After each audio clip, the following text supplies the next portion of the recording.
Hi, I'm Laura Cox Kaplan. Welcome to She Said, She Said. Today we're continuing our series on women-owned small businesses. I have a very special guest today. Her name is Sarah Ford. She's the CEO of San Angelo-based luxury boot company, RanchRoadBoots, and she has a fabulous story. She is a Marine Corps veteran, having served 3 tours of duty in Iraq and Afghanistan, a graduate of Harvard Business School, mother of 2 young children. She is fantastic. She's going to talk to us today about lessons that she learned both in the Marine Corps and at Harvard Business School, and how she is using those lessons to deal with and face the challenges that we face right now with this pandemic. Sarah, welcome to She Said, She Said. Thanks for having me. Well, I'm so delighted to have you. Let's jump right into our conversation and talk about RanchRoadBoots. What is it? What is this company and why did you start it? Okay, I started it in 2012 and we look very different today than we did when I first started the business. So we've gone through a few iterations. We're a footwear brand and our focus is on a very fashionable millennial female and Western boot lovers all over the world. So we're selling shoes primarily online now. When I started it though, we were a custom boot company. And I was trying to speed up development of custom boots. So back in 2012, everything we were doing was custom boots. We had no inventory. And now we are basically everything's in stock and we no longer do anything custom. Yeah, you have a very interesting story in terms of how and why you started the business. You started this after Harvard Business School, but that was hardly the beginning of your story. So talk me through a little bit about your journey. You're a Marine Corps veteran. I know you're going to appreciate my favorite coffee mug. I just got so distracted because I saw URA on there. It's got URA on the back and it's got Semper Fi on the front because I'm married to a Marine. I didn't know that. Wow. Yeah, so we've got all these nice connections in common. But talk to me a little bit about your story. After college, you joined the Marines. That's a, somewhat unusual thing to do. I did right at the height of the .com frenzy, and I worked for Trilogy Software in Austin, which was a great job to get after, especially in Austin. It was a great time to join it. It was exciting. But I would sit there and stare out the window at the landscapers, and I was like, I'd rather do that. Like, I'd rather be outside doing something. I thought about doing construction like my father had in San Angelo, and I ended up, I just had this yearning to do more. And it had hit me when I was backpacking through Europe prior to graduating from University of Texas, and I went to the D-Day beaches, and I was really moved by the sacrifice of others, and I wanted to do more for my country. So I thought I could do that in a multitude of ways. I thought about teaching, I thought about joining the Peace Corps, and I thought about joining the Marine Corps. And when I was at Trilogy, I made an appointment with the Marine Corps recruiter, and they acted much more quickly than any of the other 2 things that I've considered. And so I found myself like, I think I just joined the Marine Corps. I called my parents, and my dad sat down. After we hung up, he sat down and cried, and he's like, she has no idea what she just did. Because my dad had been in the Marines during Vietnam. And they were very proud and supportive of it. But I kind of knee-jerk reaction decided to quit my job and join the Marine Corps. Uh-huh. So what were those early days like? Talk to me a little bit about your military service. And I know this was the period, as you said, just before 9/11, but you ended up in combat duty pretty quickly. Well, I joined, the timing was crazy. I joined in June of 2001. Wow. September 11th happened, and I was at the basic school in Quantico, and we weren't even qualified on the rifle range yet. So I stood outside a building for my duty one night with a flashlight. Wow. We didn't have, we weren't even rifle qualified. And anybody that has gone through the basic school would laugh at that story because, of course, it's just funny. Second lieutenant standing there with a moonbeam. guarding an entrance after September 11th events had unfolded. So it was just an incredibly, all of a sudden the Marine Corps, I mean, this is what we trained to do. So it was a very exciting, I don't know if that's the word, but exciting time to be in the Marine Corps. Logistics was my occupation in the Marines, and my duty station was 29 Palms, California, which is where 7th Marines is based. And so I deployed as part of that march up to Baghdad, and then we thought we were done, and I was right back there. Like less than a year later, I was in Ramadi, and then I left the Marine Corps active duty in 2005 at the end of my contract, and I went and spent a little time on this kind of hippie farm, just again seeking out adventure. I was in Costa Rica, and I'd applied for one business school. It was Harvard, because I didn't have time to apply for anywhere else. But by the time I decided, I should apply to business school. And so I found out I had gotten an interview at Harvard when I was in Costa Rica for a couple of months. I only spent a couple of months there. And I came back and interviewed, and then found out I got in. And then went to business school, and then I got recalled. I didn't know that could happen. It hadn't happened forever, but I got recalled back to active duty. And so I deployed one more time to Afghanistan, and I was an augment to the Army. I was a Marine, but I worked with the 82nd Airborne in Afghanistan. So 3 deployments, and I had gotten a job at Boston Consulting Group, and they were, super supportive and great through that time, and went to work in consulting after largely, I mean, it was a good education for me, Boston Consulting Group, but also I had debt coming out of business school that I needed to tackle. So it was really helpful to pay that off. Yeah. Let's talk a little bit, Sarah. I mean, the story is incredible. Talk to me about leadership lessons that you learned. We are, all of us, whether you're a small business owner or wherever you're sitting, you're facing unprecedented challenges right now with this pandemic and the fallout from all of this. And we'll probably be feeling this for a number of months, if not years to come. Talk about leadership lessons that you learned both in the Marine Corps and at Harvard Business School, and how you're sort of drawing from that in this particular environment.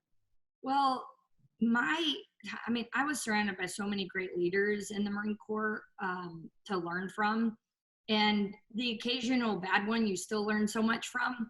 And listen, when I was in Ramadi, it was General Mattis, General Kelly, and Colonel Dunford. I mean, they were in charge, the 3 of them. I mean, out of a little base of maybe 800.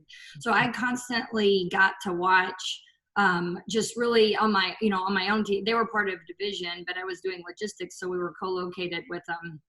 And I just had amazing leadership to watch. And I think the biggest thing was like how calm they were when normal people would like panic if something was going on, and how it was just like, don't run around like otherwise you're gonna make everybody worry. So just little things like that.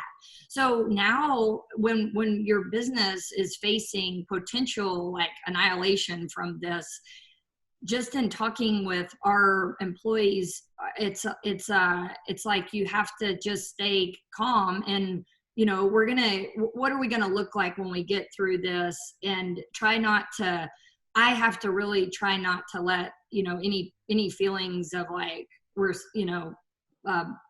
we're sunk type mentality feelings like bleed out to people who are trying to do their job and relying on your business for income for their family. And so and also my investors, I mean, you have to have a plan, and so much of it's out of your hands, but you just have a plan and you execute on it. And I really learned that by watching great leaders in the Marine Corps. Yeah, I mean, those are incredible lessons, and talk about incredible mentors and role models to learn from directly. That's amazing. Sarah, talk a little bit about sort of where you sit currently and the challenges that the business is facing right now. What are you dealing with most of all, and what's most concerning to you right now? The biggest risk to my business right now will be my inability to raise capital, because in the near term, the SBA loan and the PPP program excludes 1099 miscellaneous employees. And why this is so important, and the law was written so quickly that it's like now they're probably rethinking some of these things. It's a new, like we're a small business that's starting, and like a lot of small businesses that are starting, we rely on independent contractors, whether they're running Google ads or doing marketing or PR efforts. And so all these people enable a small company to have access to experts, and they work on their own time. They have maybe 5 businesses that they contract with. Well, they don't qualify, even though we pay them, quite a bit every month. They will have to apply on their own to these programs. But if they're doing that, they're not going to work for me for free. I mean, there's goodwill there, but right. So the confusing thing in all this is really the employer should apply on their behalf so they can continue to pay them and they can continue to work for us. And that is like a one pool of funding in the near term that's not available for a business like mine.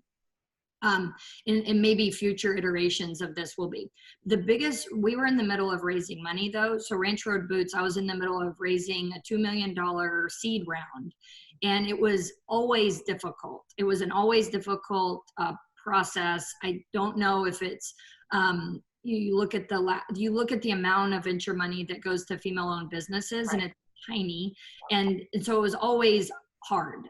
But now people that might invest in my business, their extra money has disappeared as well with the stock market and maybe all of their investments. So the biggest risk is my inability to raise new money.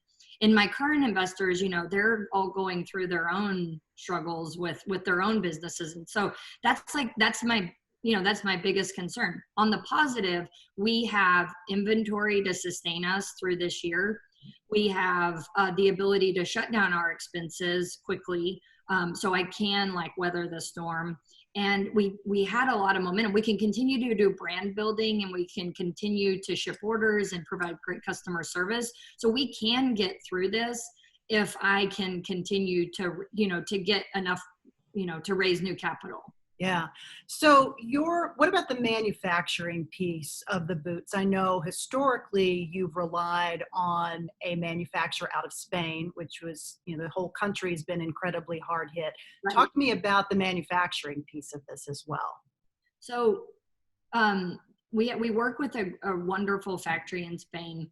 It is currently shut for the month of April and expected to reopen in May.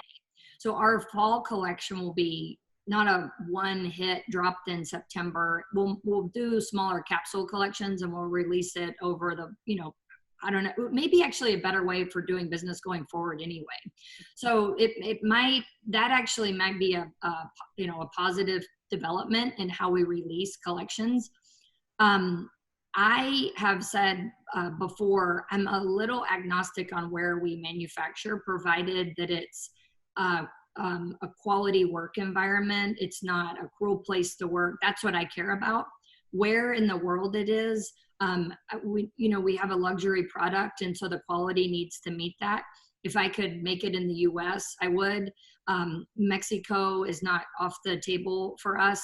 And right now, though, we're getting the volume we need and the quality we need out of Spain. So I'm not in a huge hurry to change that. I moved to San Angelo. My business is headquartered here. I would love to have, if we had a high volume popular product, you could set up a small factory making that here. It would take capital though. So it's, but that would be, I think, a great part of our brand, and good for this West Texas town to help also diversify away from oil and gas. Yeah, absolutely. The economic development, the opportunities for economic development in rural America would be welcomed, I would think.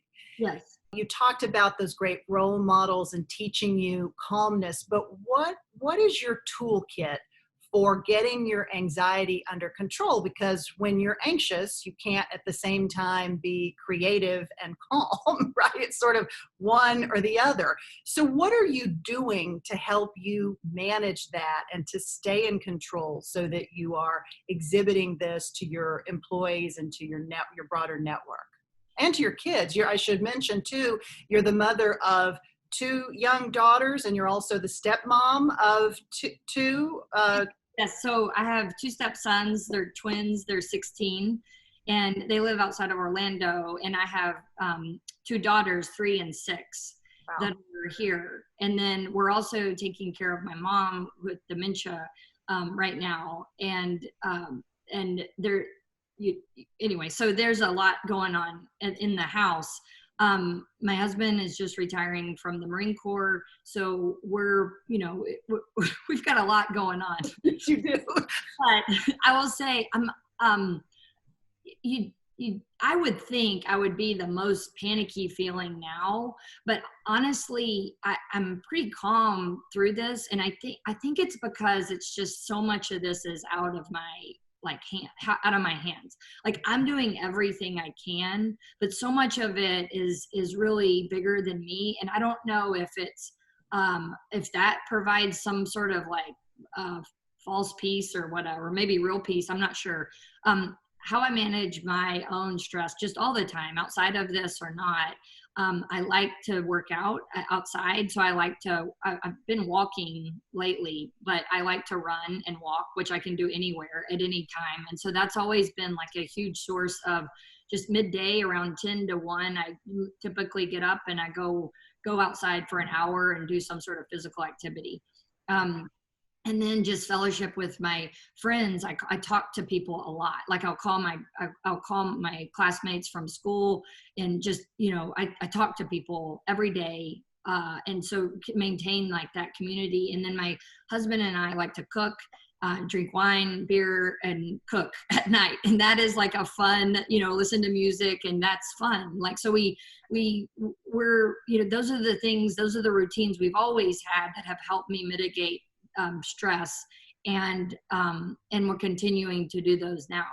Yeah. How are your girls doing since they're so young? What are they understanding, and how are you helping them manage sort of the difference in their life, right? Everything really changed almost overnight for kids. Well, the funny thing is, we were planning on, we were moving from California to San Angelo before all this, and we were planning on traveling and working. I was going to work out of Europe for 5 months. And so we were already had them in a homeschool situation because we moved from California, and they're really resilient. I'm not worried about them at all. It's a bit of a drag because, we were in Scotland, and so we came home, and it's a bit of a drag because we moved them to San Angelo, and now there's no kids because, so they're kind of like but I mean, they're just fine. Like we're on an acre and a half, and no complaints. Like they'll end up meeting kids once down the road a little bit, but right now there's plenty of trees to climb and dirt to play in, and everything's fine. Like as far as my that stuff, it hasn't really impacted them a whole lot. Yeah, that's great. So, Sarah, I know you have historically donated a percentage of the company's profits to benefit veterans and injured Marines. Talk a little bit about your impact strategy historically and how that may change and evolve as a result of all of this. Since the beginning, I've always had a soft spot for the Semper Fi Fund. Their low overhead and their direct giving to very quick to veterans in need has always been important. I started in 2012, so pretty intense, need at that time because of how combat operations were. So Semper Fi Fund, I had neighbors that, they employ a lot of mill spouses that not a lot, but I knew people that worked there too. So I was just impressed with the organization. So we've always donated it. My own background was Marine. It was just a good fit. I would, as we grew bigger, love to do, and that hasn't been scalable for us because it's very expensive.